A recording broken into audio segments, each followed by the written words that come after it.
binatang ternak Allah jadikan bagi kamu min sya'airillah, sebagai siar agama Allah. Lakum fiha khairun, di dalam binatang ternak itu terdapat beberapa kebaikan. Fazkurusmallah alaihi sawaba, maka berzikirlah kepada kamu bersab-sab. Wa idza wajabat junubuha, kalau sudah kau sembelih, fakulu minha, makanlah sebagian daripadanya. Wa at'imul faqani, dan berikanlah orang yang minta-minta, wal muhtaro, dan orang yang tidak minta-minta. Nah, jadi maka disunahkan ketika kita menyembelih itu takbir jalan terus. Allahu Akbar, Allahu Akbar. Ini namanya wazkurusmallah sawwafa, terus takbir gitu ya. La ilaha illallah. Nah, kalau sudah tersembelih, maka katanya itu berilah, makanlah sebagiannya. Wa at'imul qani'a, dan berilah makan kepada orang yang minta-minta, wal muhtaro, dan orang yang tidak minta-minta. Daging korban itu dibagi 3 bagian. Sepertiga buat yang korban, sepertiga buat yang minta-minta, sepertiga buat orang yang tidak minta-minta. Maksudnya apa? Yang minta-minta itu fakir, yang nggak minta-minta orang kaya. Orang kaya punya hak nggak? Punya. Apa bedanya orang fakir dengan orang kaya? Kan sama-sama seperti ini. Apa bedanya pemberian daging korban kepada fakir dengan pemberian kepada orang? Nah, dalam hal ini ulama mengatakan ada namanya milkul tam, ada milkun nakis. Fakir memang haknya,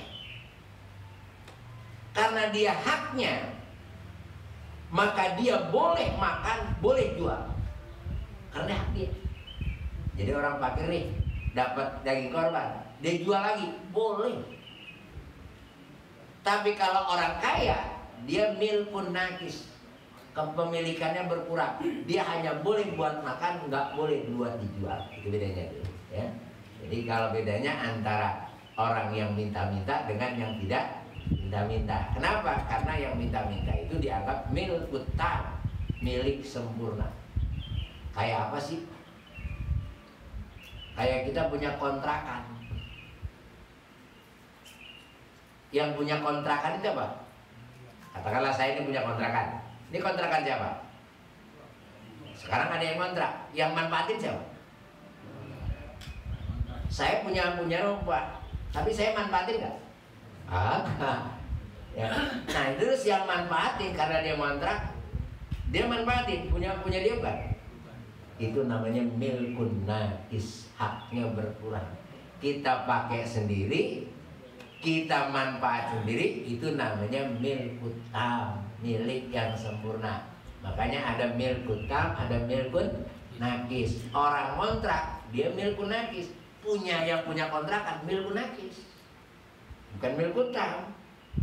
Bendanya dia punya, manfaatnya orang lain. Orang lain manfaatnya dia manfaatin, bendanya punya orang lain. Itu namanya milkun nakis dan milkut tam, ya. Nah, itu perbedaannya. Nah, oleh karena itu, bagaimana tata cara menyembelih hewan kurban? Ya.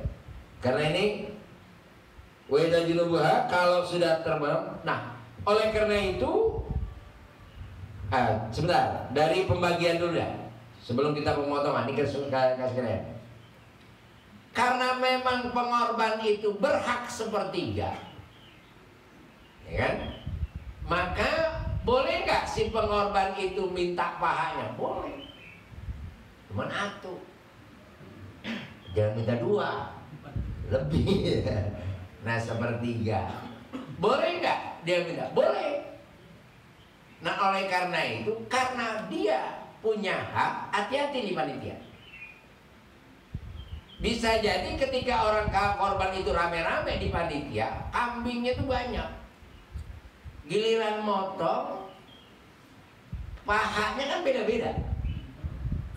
Kalau yang ditandain kalau kagak, Bisa jadi saya ngorban kambing kecil dapatnya gede. Atau sebaliknya kan. Kalau yang ngorban kecil dapat gede biasanya senang. Ya kan? Kalau yang kambingnya korbannya gede dapatnya kecil. Nah, bagaimana menghilangkan kesal? Karena akibat ada kesal ini tidak sempurna. Maka oleh karena itu perhatian buat panitia, harus ada ijab qabul. Ketika dia menyerahkan hewan kurban, bilang, Pak, karena hewan kurban ini banyak, Bapak ridho nggak, ikhlas nggak kalau nanti pahanya ketukar? Itu dulu. Enggak, saya nggak ikhlas, wajib ditandain banget. Ya, kenapa? Karena dia ikhlas. Kalau dia yang ikhlas, ya udah, ketukar nggak ada masalah, karena kita udah ijab qabul di awal. Jadi bahasa ijab qabul, walaupun dikit ini penting. Ini panitia nih, ya. Harus ada ijab qabul di awal tuh. Termasuk zakat fitrah. Itu juga harus. Bapak ikhlas nggak kalau nanti berasnya saya aduk?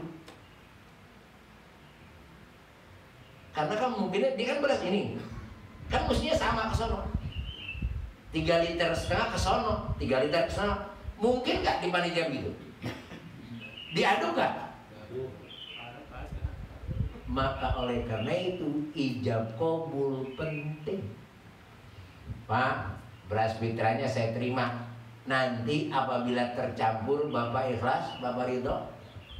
Kalau ada lebihnya Bapak ikhlas, Bapak ridho.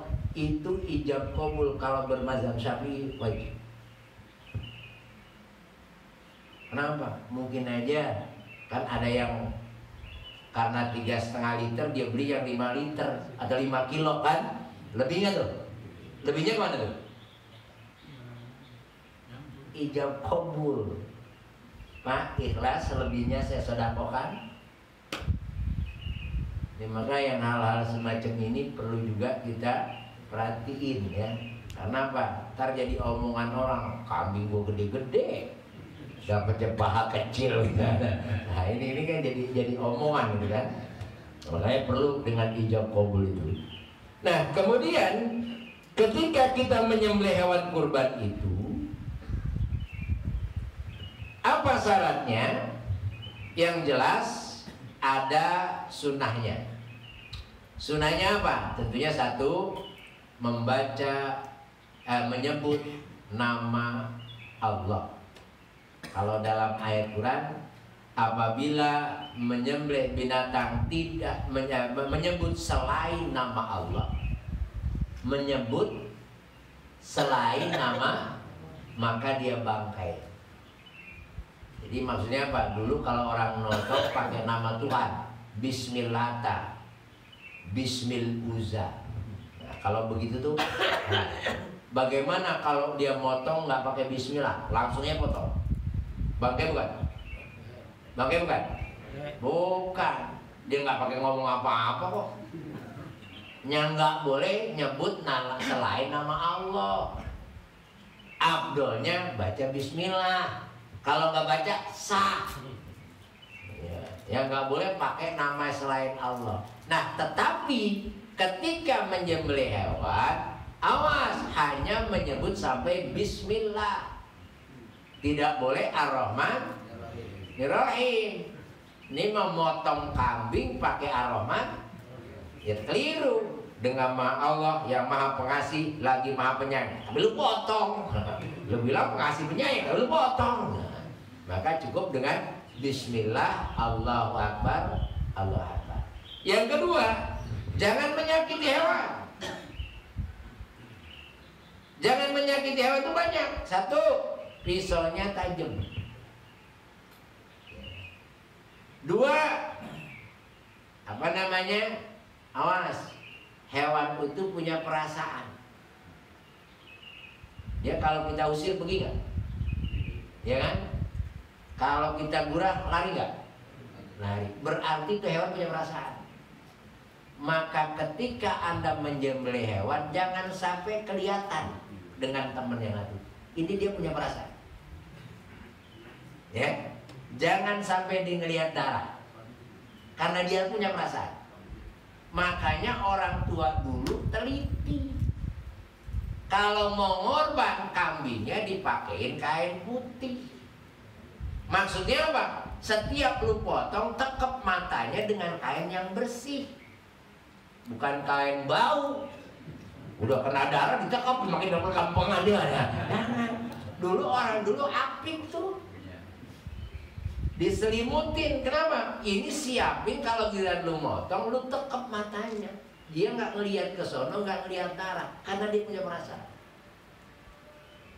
Pada begitu apa enggak ya?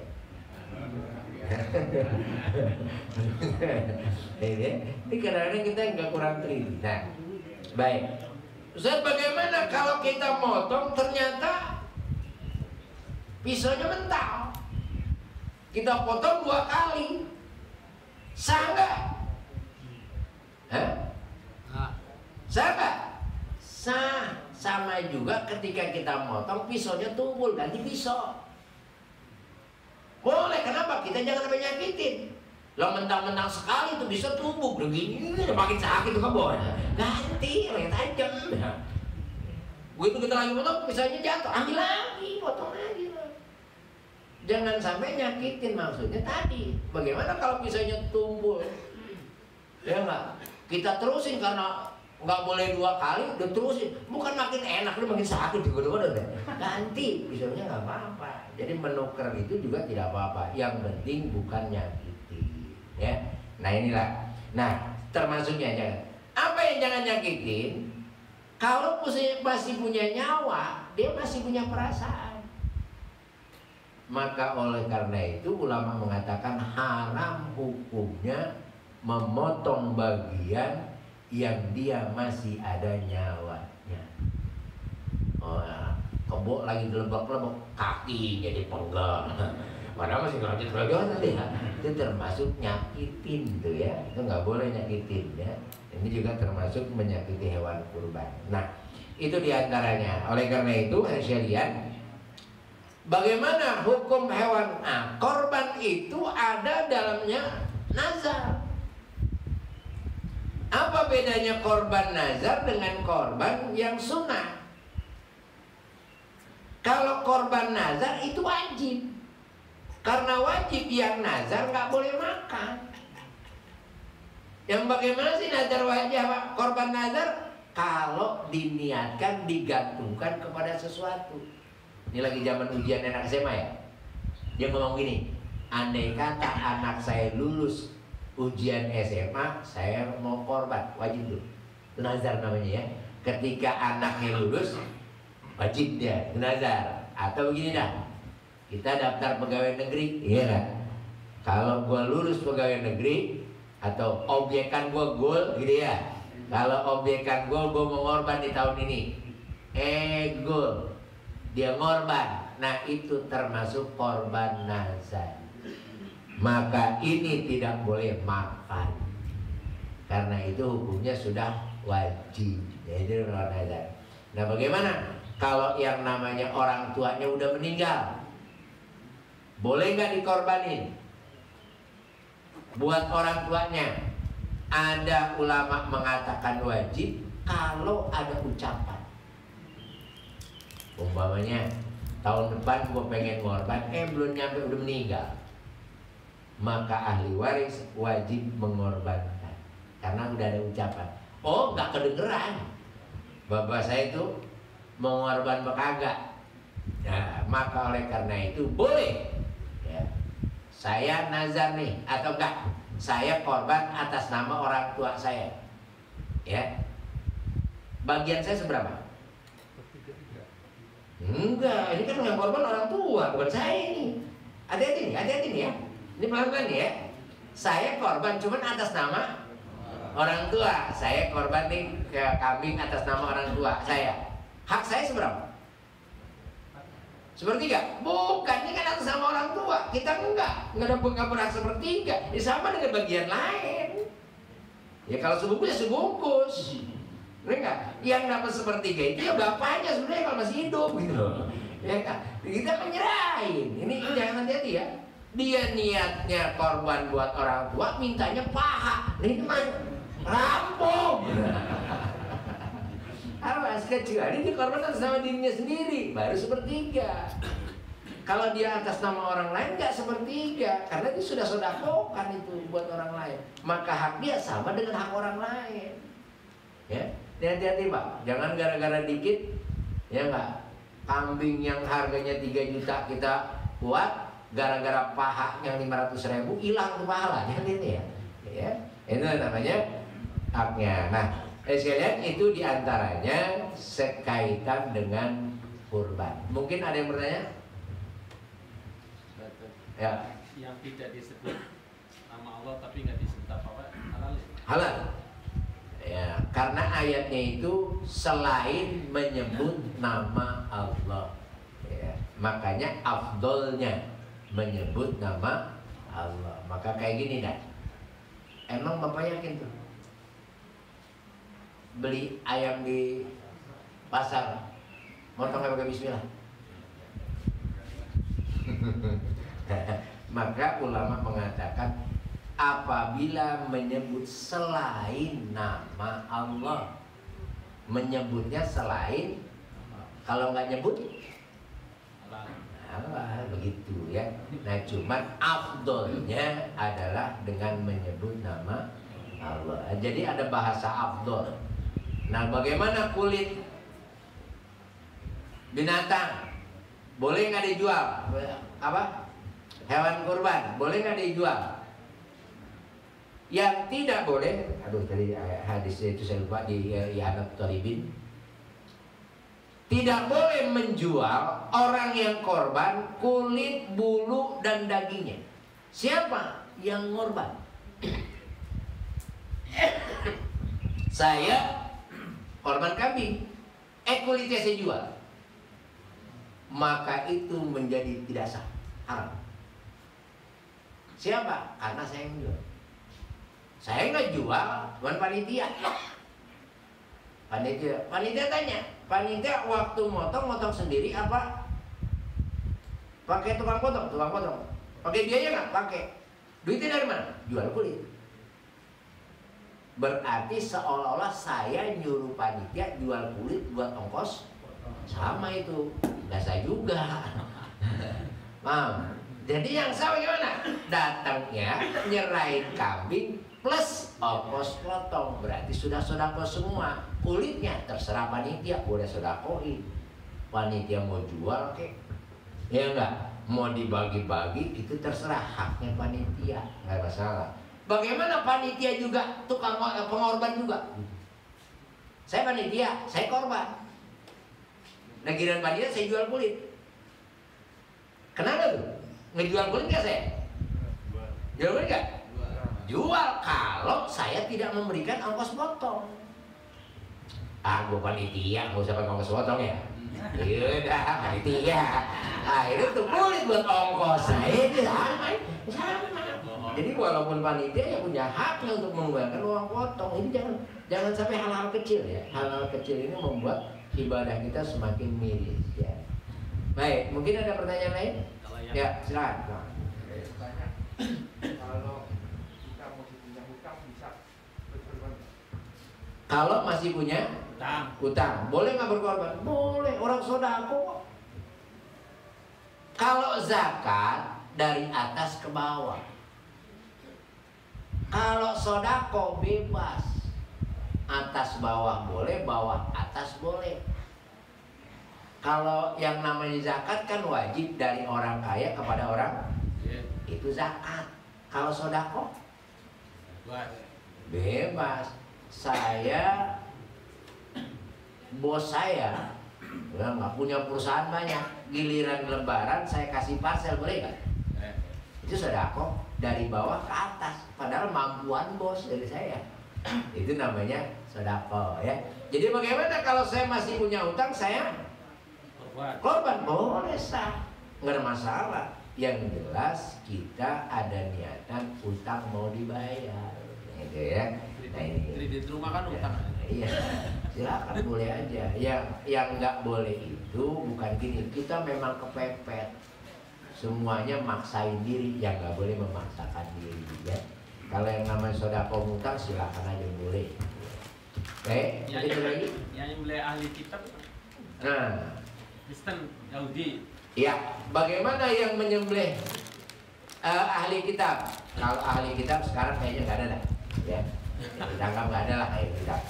Selain orang Islam jelas kita khawatir dia motongnya selain nama Allah itu loh ya. Berarti kan pakai nama Tuhan dia. Nah, selain yang disebut nama Allah, bangke itu ya.